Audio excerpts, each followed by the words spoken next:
power of action words. The first stage of learning to think in English is to focus on verbs. Verbs are the action words in a sentence. They describe what's happening. Why do we start with verbs? Because action is all around us, and if we can think about what's happening in English, we can start forming sentences in our heads more quickly. Let's take an example. Imagine you are walking through New York City, specifically in Central Park. You see people everywhere, all engaged in different activities. What are they doing? Some people are running, others are talking. You see a dog chasing a ball, and someone is feeding pigeons. These actions are described using verbs: run, talk, chase, feed. By observing the actions around you, you can start thinking about them in English. This process of observing and identifying actions is something you can do anywhere. Whether you're standing at a bus stop in London, waiting at a traffic light, or sitting in a cafe in Paris, there are always actions happening around you. For example, on a busy street in Tokyo, you might see people walking quickly, someone riding a bicycle, or a group of friends laughing. You can mentally note these actions in English: walk, ride, laugh. But what if you're at home, where there's not much happening? You can still practice thinking in verbs by imagining scenarios or using pictures. For instance, look at a photo of a family picnic. What actions do you see? Maybe they are eating, playing, or relaxing. Even when you're indoors, you can practice identifying actions by thinking about what you might do in different situations. Imagine you're in your kitchen. You might be cooking, cleaning, or washing dishes. Key practice. Tip: set aside 5 to 10 minutes each day to practice thinking in verbs. Pick a different place each day and focus on the actions happening around you. As you do this regularly, you'll train your brain to think about actions in English, making it easier to describe what's happening in the moment. Stage 2. Think in nouns, naming the world around you. Once you've practiced thinking in verbs, it's time to move on to nouns. Nouns are words that name people, places, things, or ideas. Just like verbs, nouns are everywhere. Everything around you has a name, and if you can think of these names in English, you'll be one step closer to thinking and speaking fluently. Let's take an example from a different city. Imagine you're in Sydney, Australia, standing by the famous Sydney Opera House. As you look around, you see the building, the harbor, and many tourists taking photos. You also see a boat in the water and a few seagulls flying above. Each of these things is a noun: building, harbor, tourists, boat, seagulls.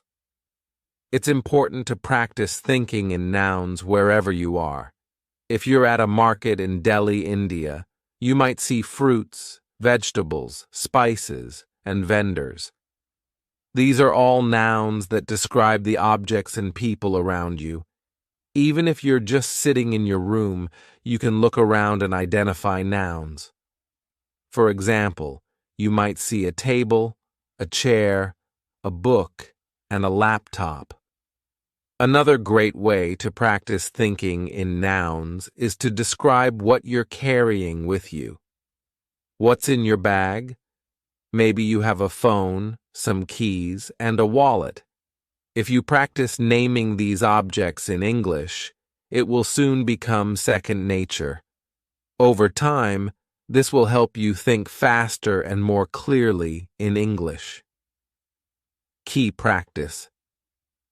Tip: Spend a few minutes each day naming the objects around you in English. Whether you're outside, at home, or even traveling, challenge yourself to identify everything in English. For instance, if you're visiting Barcelona, Spain, look around and name things like buildings, bicycles, cafes, and tourists. The more you practice this, the more your brain will automatically think in English. Stage 3. Think in sentences, connecting verbs and nouns. Once you're comfortable thinking in verbs and nouns, it's time to move on to the next step, thinking in sentences. This is where you start putting verbs and nouns together to describe what's happening around you in full sentences. At this stage, it's important to start simple. Don't worry about making long, complicated sentences. Just focus on creating short, clear sentences that describe what you see. For example, if you're in Cape Town, South Africa, looking at Table Mountain, you might say, "The tourists are climbing the mountain. The sun is shining. The wind is blowing." These are simple, but they allow you to practice thinking in complete sentences. Now let's imagine you're in Toronto, Canada, sitting in a park. What's happening around you? You could describe the scene like this. A family is having a picnic. The children are playing with a ball. The birds are flying in the sky. These sentences are short, but they effectively describe what's happening around you. As you become more comfortable, you can start making your sentences longer. For example, if you're in Berlin, Germany, walking near the Brandenburg Gate, you might say, "A group of tourists is taking pictures of the monument. Some of them are listening to their tour guide while others are checking their maps." This sentence combines multiple verbs and nouns, giving a fuller description of the scene. The goal here is to get used to thinking in sentences instead of just words. This will help you when you're speaking, as you won't have to stop and think about each individual word. Your brain will automatically form sentences in English. Key practice. Tip: every day, take 10 to 15 minutes to describe your surroundings in sentences. Whether you're at home, in the office, or walking through a new city, try to form complete sentences in your head that describe what's happening. If you're in a cafe in Rome, Italy, you might say, "The waiter is serving coffee. Two friends are chatting at the next table. A couple is reading a menu." This practice will make thinking in English much more natural. Stage 4. Think in paragraphs, bringing it all together. The final stage is to move from thinking in sentences to thinking in paragraphs. This means describing everything around you in more detail, telling a full story, or creating a more vivid picture of the scene. Imagine you're visiting the Great Wall of China. Here's how you might describe it in a paragraph. I'm standing on the Great Wall, and the view is incredible. The mountains stretch out as far as I can see, and the wall winds its way across the landscape. There are tourists all around me, taking pictures and walking along the wall. I can hear people speaking in different languages, and there's a cool breeze blowing through the air. The steps are steep, and the stone is worn from centuries of use. In this paragraph, you've combined everything: verbs, walking, speaking, nouns, tourists, mountains, wall, and sentences to create a full description of the scene. By practicing this, You'll start thinking in English more naturally, as you won't just be forming short sentences. You'll be able to describe things in full detail. Let's take another example. Imagine you're walking through a bustling market in Istanbul, Turkey. You might describe the scene like this. The market is filled with people, all busy shopping and bargaining with the vendors. I can smell the spices in the air, and the bright colors of the rugs and textiles catch my eye. A man is selling tea from a cart, and groups of tourists are taking photos. The sound of people talking and laughing fills the air, and the atmosphere is lively and energetic.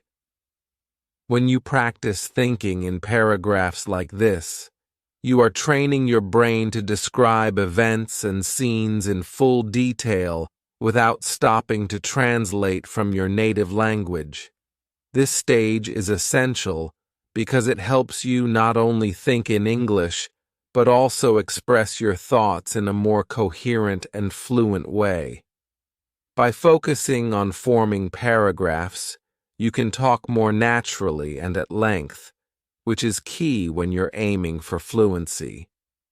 Let's take one more example to practice. Imagine you're sitting in a cozy cafe in Amsterdam, Netherlands. Here's how you might describe the scene in a paragraph. I'm sitting at a small table by the window, sipping my coffee. The cafe is warm and inviting, with soft music playing in the background. Outside, I can see people riding their bicycles along the canal.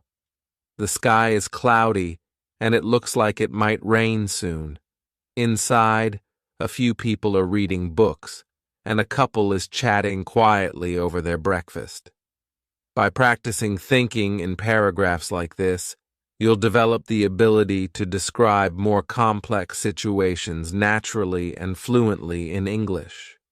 The smell of freshly baked bread fills the air, and the atmosphere is calm and peaceful. In this paragraph, you've combined all the elements, verbs, nouns, and sentences, to create a vivid picture of the scene. This is the final stage of thinking in English, where you can describe situations in detail, just as you would in your native language. Take a few minutes to describe your day in a paragraph. Start from the moment you woke up and think about everything that happened. What did you do? Where did you go? Who did you meet? Try to describe it all in English. For example, today was a busy day. I woke up early and went for a walk in the park. The weather was nice, and I saw a lot of people exercising. After that, I had breakfast at a small cafe. I ordered a cappuccino and a croissant. Later, I went to work and had a meeting with my team. We discussed our new project, and everyone had great ideas. In the evening, I met a friend for dinner at a restaurant. We had a great time catching up and talking about our week. This type of daily practice will not only help you think in English, but also improve your ability to recall and describe events in detail. Putting it all together. Achieving fluency. Through practice.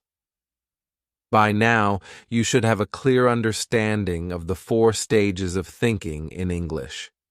Think in verbs. Focus on action words and describe what is happening around you. Think in nouns.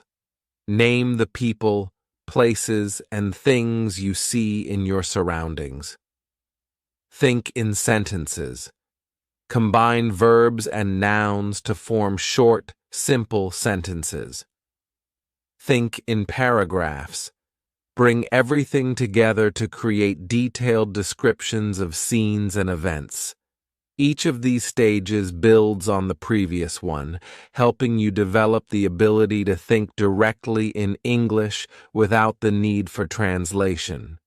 It's important to practice each stage regularly, as this will train your brain to process information in English more naturally. Why thinking in English is essential for fluency. Now that you understand the stages, let's talk about why this method works.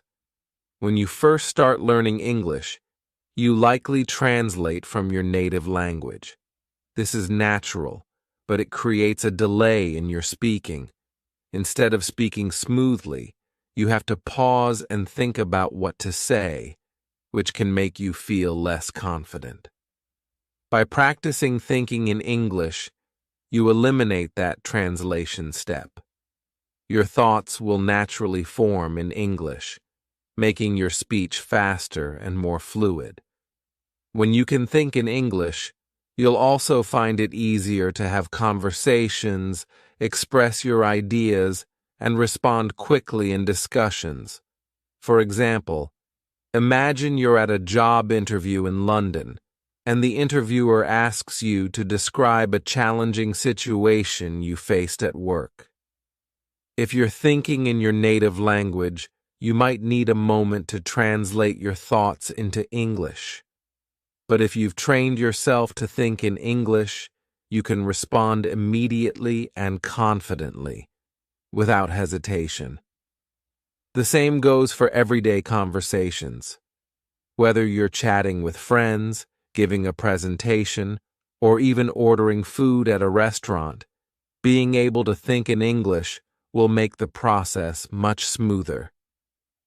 Practical exercises to help you think in English. Now that you've learned the 4 stages, here are some practical exercises you can do to improve your ability to think in English daily. 1. Observations. Spend 10 to 15 minutes each day observing your surroundings and describing them in English. Whether you're on the bus, at the park, or walking through your neighborhood, challenge yourself to describe everything you see using verbs, nouns, and sentences. 2. Picture descriptions. Find a photo from a magazine, website, or your own photo album. Look at the picture closely and describe everything you see in English.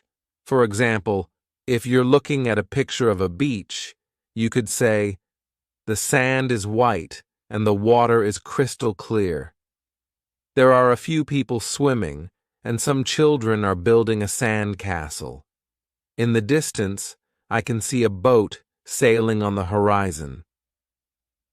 3. Write a journal. At the end of each day, write a short journal entry in English. Start by describing what you did that day, where you went, and who you met. As you practice, try to include more details in your descriptions. 4. Talk to yourself. If you don't have anyone to practice speaking English with, you can practice by talking to yourself. Pick a topic and try to talk about it for a few minutes. For example, you could describe your favorite movie. Explain. 5. How to make your favorite dish or talk about your plans for the weekend. 6. 5. Set language challenges. Challenge yourself to think in English for short periods throughout the day. For example, set a timer for 5 minutes and commit to thinking only in English during that time. Gradually increase the time as you become more comfortable. 7. Final thoughts. The road to fluency. Learning to think in English is a journey, and it requires patience and practice. The more you engage with the language, the more natural it will feel to think, speak, and express yourself in English. By following the 4 stages, verbs, nouns, sentences, and paragraphs, you'll build a strong foundation for fluency. 8. Remember, the key to success is consistency. Practice every day, even if it's just for a few minutes, and you'll see improvement over time. It's normal to make mistakes along the way, But don't let that discourage you. Every mistake is an opportunity to learn and grow. 9. So, are you ready to take the next step on your English learning journey? Start practicing today, and soon you'll be thinking in English like a native speaker. 10. Thank you for joining me in today's lesson on 24/7 English. Don't forget to like this video, subscribe to our channel, and hit the notification bell so you won't miss any of our upcoming lessons. Keep practicing, stay curious, and I'll see you in the next lesson.